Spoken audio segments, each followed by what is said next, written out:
প্ৰথিতযশা সাহিত্যিক তথা ঔপন্যাসিক ডক্টৰ ৰীতা চৌধুৰীলৈ আগবঢ়োৱা হ'ব ৰঙামুৱা বীৰ বঁটা। সংবাদ মেলযোগে ঘোষণা আমগুৰি বান্ধৈ নামৰ সামাজিক অনুষ্ঠানটোৰ অহা 10 মেত দিখৌমুখ মহাবিদ্যালয়ত অনুষ্ঠিত হ'বলগীয়া অনুষ্ঠানত সাহিত্যিকগৰাকীলৈ আগবঢ়োৱা হ'ব এই বঁটাটি।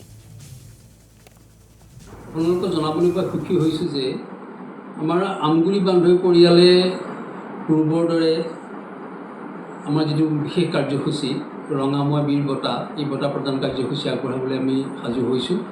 ইতিমধ্যে আমি এইবাৰ চতুৰ্থবাৰৰ কাৰণে এই বঁটা আগবঢ়াম।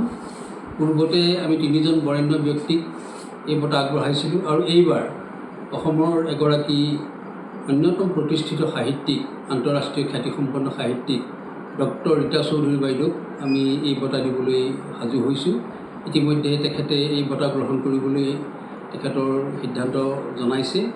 গতিকে আমি অহা 10 মে তাৰিখে বিয়লি 2 বজাত দিখৌমুখ মহাবিদ্যালয়ৰ এই অনুষ্ঠানৰ আয়োজন কৰিছোঁ। গতিকে এই আপাহতে আপোনালোকৰ যোগেদি সমগ্ৰ অসমবাসীৰ লগতে এই অঞ্চলৰ সকলো ৰাইজক সেই অনুষ্ঠানত অংশগ্ৰহণ কৰিবলৈ আমি অনুৰোধ জনাইছোঁ।